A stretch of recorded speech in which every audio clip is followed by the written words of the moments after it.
Hello. Today I'd like to explain to you something that's going on with dog foods that it's very, very important for you to know. For a long time we have used and recommended grain-free foods for our dogs. Most grain-free foods are a bit more expensive. A lot of them have higher quality ingredients. There was a lot of reasons we were recommending the grain-free foods for quite a few years now for the health of our dogs and puppies.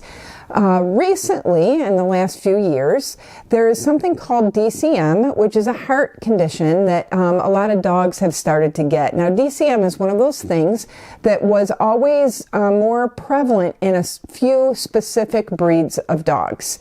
Each dog breed has its own list of genetic issues that are more common in that breed than in other breeds. And so DCM was quite common in a few breeds, and all of a sudden, veterinarians started realizing that they were starting to see this issue in breeds that had never had issues with it before, and trying to figure out where it was coming from. And the short version of what's going on is that they are right now looking into it and assuming that the grain-free foods may be the culprit and what's triggering this in so many different breeds of dogs. What they're saying is that it's not that the dogs require grain in their diet, but as the dog food manufacturers are removing the grains from the diet, they're inserting different ingredients instead, things like peas and legumes and potatoes and those kinds of things.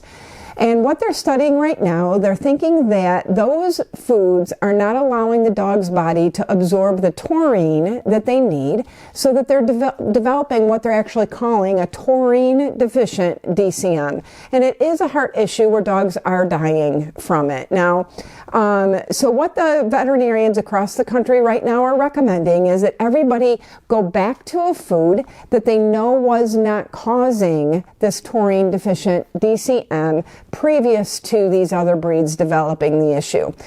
Currently, the two foods that a lot of vets are recommending would be Iams puppy food and Purina Pro Plan. These foods, like I said, have been around for many, many, many years and have had a good track of dog health. And because we had been recommending the higher quality foods, the grain-free foods that we specifically were using Taste of the Wild on raising all of our puppies. As I started calling our customers and our guardian home families and talking to people about this issue, as soon as I would say, oh yeah, you know, the vets are recommending Iams or Purina Pro Plan over and over and over, I would hear, oh yeah, our last dog we fed Iams and he lived to be 15 years old, or when I was a kid, you know, our dog lived really old on Iams, and I heard that over and over and over. So right now, that is what we are currently feeding our puppies, is the Iams puppy food. And I don't, if somebody was to ask me, do I believe that Iams is the very best food out there for long-term health? Right now I would say no, but I'm not sure what is. So what we're doing right now is following our veterinarian's recommendations and sticking with one of those two foods currently while they are thoroughly studying this issue to find out exactly what is going on. So if you are still feeding any brand, not just Taste of the Wild, but any brand of grain-free food, it's very advisable that you make a switch.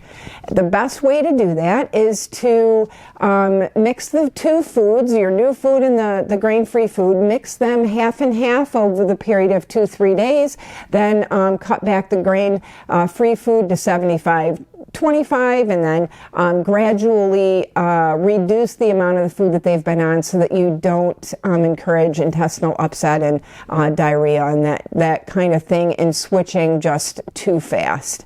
There are Facebook pages for the taurine deficient DCM that you can follow the current studies and to get more information if you are wanting to delve into this a bit deeper. If you'd like to visit us, you can do so at lakeshoredoodles.com, or you can always call or text 585-623-0426. Thank you.